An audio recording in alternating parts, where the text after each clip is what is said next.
Hello! ఎలా ఉన్నారు అందరూ? బాగున్నారా? నేను కూడా చాలా చాలా బాగున్నానండి. ఈరోజు వీడియోలో కూడా అందరికీ ఉపయోగపడే బ్యూటిఫుల్ టిప్స్‌తో అయితే మీ ముందుకొచ్చేసాననమాట. మీరు గనక నా ఛానల్ ఫస్ట్ టైమ్ చూస్తుంటే ప్లీజ్ సబ్స్క్రైబ్ అండి. నా వీడియోస్ గనక నచ్చితే మీ ఫ్రెండ్స్ అండ్ ఫ్యామిలీ మెంబర్స్‌కి నా వీడియోస్ అనేది షేర్ చేయండి. ఇంకా లేట్ చేయకుండా ఈరోజు వీడియోలోకైతే వెళ్ళిపోదాం. ఇప్పుడు ఫస్ట్ వచ్చేసి మనం శుభకార్యాలకి అలాంటప్పుడు మనకి ఇలా మట్టి గాజులు అనేది పెడుతూ ఉంటారు కదండి. మనం కొనుక్కునేటివైతే మన సైజుకి తగినట్టు కొనుక్కుంటాం.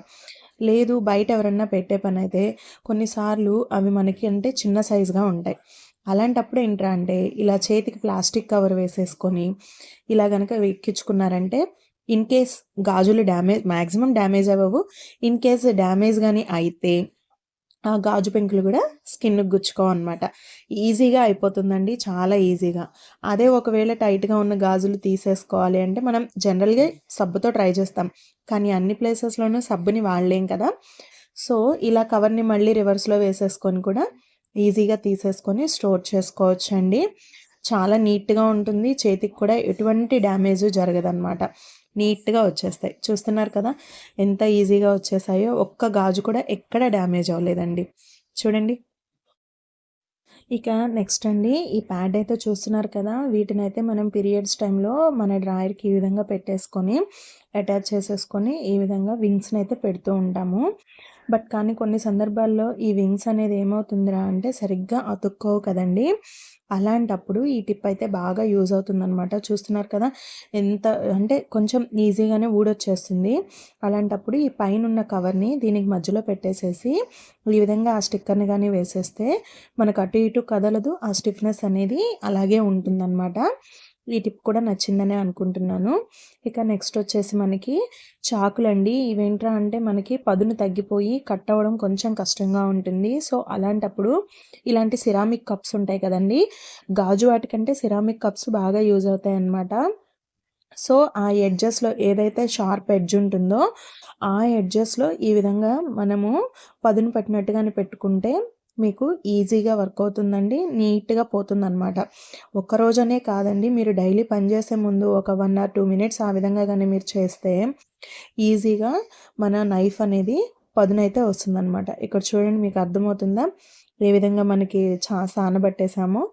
ఇక నెక్స్ట్ వచ్చేసి మన అందరి ఇళ్లల్లో ఇలాంటి చిన్న చిన్న బాటిల్స్ అంటే ఏదన్నా హోటల్స్‌కెళ్ళినప్పుడు, లేదా మనం ఏదన్నా సీరమ్స్ కొన్నప్పుడు ఇలాంటి క్యాప్స్ కానీ, ఇలాంటివి కానీ ఉంటూ ఉంటాయి కదా!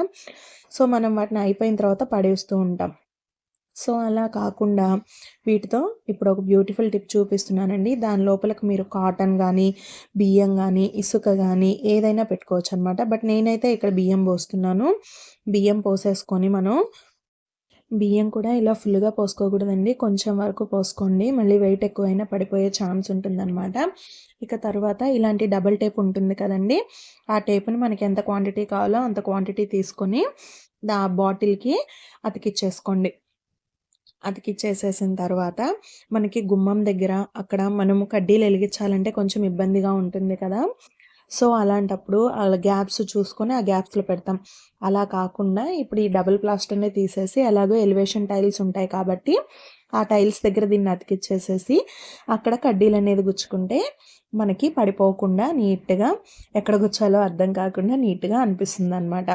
ఇంకా నెక్స్ట్ వచ్చేసి ఆల్మోస్ట్ అందరి ఇళ్లల్లో ఇలా తురుముకునే ఉంటాయి కదండీ! అవేంట్రా అంటే కొన్ని సందర్భాల్లో మనకి పదును తగ్గిపోయి కొంచెం నీట్‌గా అనేది తురుముకోలేమనమాట. సో, అలాంటప్పుడు ఏంట్రా అంటే దీన్ని స్టవ్ మీద కొంచెం వేడి చేసేసి దాన్ని స్టీల్ పీస్‌తో మరీ స్టవ్ మీద పెట్టి కాల్చకూడదండి. కొంచెం సెగ చూపించాలనమాట. తర్వాత స్టీల్ పీస్‌తో రుద్దేశారనుకోండి దాని షార్ప్‌నెస్ దానికి తిరిగి గెయిన్ అవుతుంది. ఇక నెక్స్ట్ వచ్చి ఆల్మోస్ట్ అందరి ఇళ్లల్లోనూ కాలర్స్ ఉతకడానికి ఇలాంటి బ్రష్‌లయితే కొంటూ ఉంటాం కదా! సో, కొన్న తర్వాత అవేంట్రా అంటే వాటితో వాష్ చేస్తుంటే బబుల్స్ ఒస్తాయి.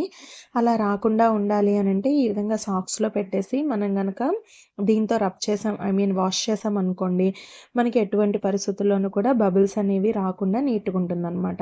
ఇక నెక్స్ట్ వచ్చి ఆల్మోస్ట్ ఇదైతే అందరికీ ఉపయోగపడే టిప్ అండి. ఇదైతే ఎక్కడ స్కిప్ చేయకుండా చూడండి. ఇలా మనం చీరల కింద లంగాలు కట్టుకునేటప్పుడు ఈ విధంగా వేస్తే అవేంట్రా అంటే మన సైజ్ అయితే పర్లేదండి. అవి కాకుండా కొంచెం పెద్ద సైజ్ గాని అయితే అవి కుచ్చులు కుచ్చులుగా మనకి నడుము దగ్గర సరిగ్గా అనిపించదనమాట. సో, ఆన్‌లైన్‌లో మనం మనీ పెట్టి అంత వేస్ట్ చేసుకొని షేప్ వేర్‌లు అయితే కొనలేం కదా! సో, అలాంటప్పుడు ఏం చేస్తార్రా అంటే ఇలాంటి స్లిప్‌లుంటాయి కదండీ! ఈ స్లిప్పు ఫస్ట్ లంగా వేసేసుకొని దానిపైన స్లిప్ వేసి స్లిప్పు హ్యాంగింగ్స్‌ని లోపలికి పెట్టేసుకుంటే మనకి షేప్ వేర్‌లా బాగా పనిచేస్తుందండి. డెఫినెట్‌గా ట్రై చేయండి. ఈ టిప్ కూడా ఆల్మోస్ట్ అందరికీ బాగా ఉపయోగపడుతుందండి. డెఫినెట్‌గా ట్రై చేయండి. ముందైతే ఒక బౌల్ తీసుకొని అందులో కొంచెం గరం మసాలా వేసుకుంటున్నాను. అందులోనే కొంచెం పసుపు వేసేసి దాంట్లోనే కొంచెం పౌడర్ వేసుకుంటున్నానండి. ఈ పౌడర్ అనేది మన స్మెల్‌కి, క్వాంటిటీకి తగినట్టుగా చూసి వేసుకోండి. ఈ విధంగా వేసుకున్న తర్వాత ఆ మూడిటిని బాగా కలిసేలాగా మిక్స్ చేసేసుకోండి. మిక్స్ చేసుకున్న తర్వాత మనకి ఎక్కడైతే చీమలు ఉంటున్నాయో ఆ ప్లేసెస్‌లో మనం ఈ విధంగా గనక ఒక అంటే షెల్ఫుల్లో కానీ, డబ్బాల దగ్గర గానీ ఈ విధంగా గీసుకుంటే చీమలనేది రావన్నమాట. ఇక నెక్స్ట్ వచ్చేసి విమ్ లిక్విడ్‌లు ఇవి గిన్నెలు కడుక్కోవడానికి మనం వాడుతూ ఉంటాం కదండీ! అవేంట్రా అంటే మనకి కొద్ది రోజులకే అయిపోతూ ఉంటాయి. చాలా తొందరగా అయిపోతూ ఉంటాయి కూడా చెప్పాలంటే. అలా కాకుండా ఉండాలంటే ఈ ట్రిప్ అయితే ట్రై చేయండండి. ముందొక బౌల్ తీసుకొని అందులో కొంచెం కల్లుప్పు కానీ, సాల్ట్ గానీ మీ ఇష్టమండి వేసుకోండి. దాంట్లోనే కొంచెం వాటర్ మీకు ఎన్ని గిన్నెలైతే ఉంటాయో ఆ గిన్నెలకి సరిపడా వాటర్ పోసేసుకోండి.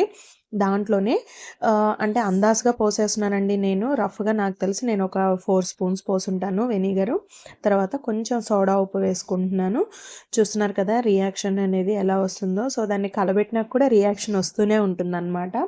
సో, అలా కొంచెం కల్లుప్పు కరిగిన వెంటనే దాంట్లో కొంచెం విమ్ లిక్విడ్ వేసుకోండండి. ఆల్రెడీ చూపిస్తున్నాను కదా ఇక్కడ.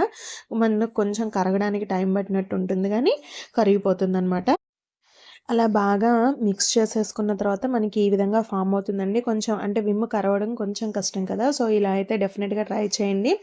దీంతో గనక మీరు గిన్నెలు గనక వాష్ చేసుకున్నారనుకోండి, మనకి చాలా నీట్‌గా, బ్రైట్‌గా వస్తాయండి. విమ్ లిక్విడ్ ఇలాంటి వాటివి కూడా తొందరగా అయిపోకుండా ఉంటాయి. అలాగే అవి మనకి కొంచెం ఆరడానికి మనకి ఇదిగా ఉన్నా వీటితో చూసారా షైనింగ్ మాత్రం చాలా బాగా వస్తుందనమాట. డెఫినిట్‌గా ట్రై చేయండి. మనీకి మనీ, టైంకి టైము 2 సేవ్ అయిపోతాయి. ఇలా ఆల్మోస్ట్ అందరి ఇళ్లల్లో ఇలాంటి డబుల్ ప్లాస్టర్స్ ఏసి వాటికి ఏదో అటాచ్ చేస్తూ ఉంటాం కదా! వాల్ కేర్ ఏసున్న ఇళ్లల్లో అయితే ఈ డబుల్ ప్లాస్టర్స్ పర్లేదండి. బానే ఈజీగా వచ్చేస్తాయి. వాల్ కేర్ కాకుండా నార్మల్‌గా పెయింట్ ఏసిన గోడలకైతే రావడం అనేది చాలా కష్టం. ఎంత ట్రై చేసినా గానీ దాని తాలూకు మనకి ఆ మార్క్స్ అనేది అలాగే ఉండిపోతాయన్నమాట. అలా కాకుండా ఉండాలి అంటే ఇప్పుడైతే ఒక రెమెడీ చెప్తున్నాను. దానికోసం మీరు ఇలా ఒక అట్లకాడ తీసుకొని దీన్ని పొయ్యి మీద పెట్టుకొని బాగా కాల్చుకోండి. ఇలా కాల్చుకోండండి. ఒక చిన్న టిప్ ఇది మాత్రం ఓవర్ హీట్ కాకుండా ఉండేట్టు చూడండి. ఎందుకంటే ఇది గనక ఓవర్ హీట్ అయ్యింది అనంటే మనకి ఆ గమ్ అనేది కంప్లీట్‌గా మెల్ట్ అయిపోతుందనమాట. ఇక్కడ చూపిస్తున్నాను కదా! కొంచెం కాలిన వెంటనే మనం బాగా అంటే మరీ ఎక్కువ తెరలకూడదు. అలా అని మరీ లైట్‌గాను ఉండకూడదు. దాన్ని గనక మనం ప్లాస్టర్ మీద పెట్టి గనక తీసామంటే మనకి ఈజీగా అనేది వచ్చేస్తుందనమాట. ఇక్కడ చూస్తున్నారు కదా!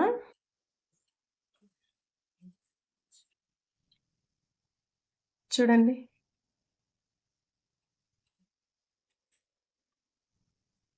ఆ మార్క్ అనేది కొంచెం మనకు ఆ గమ్ అనేది ఉంటుందండి. బట్ ఈజీగా రిమూవ్ అయిపోతుంది. ఈ టిప్ మీకు నచ్చితే నా ఛానెల్‌ని సబ్స్క్రైబ్ చేసుకోండి. మీకు గనక ఈ వీడియో గనక నచ్చితే నా ఛానెల్‌ని అయితే సబ్స్క్రైబ్ చేసుకోండి. మరిన్ని అప్డేట్స్ కోసం నా ఛానెల్‌ని ఫాలో అవ్వండి. Thanks for watching.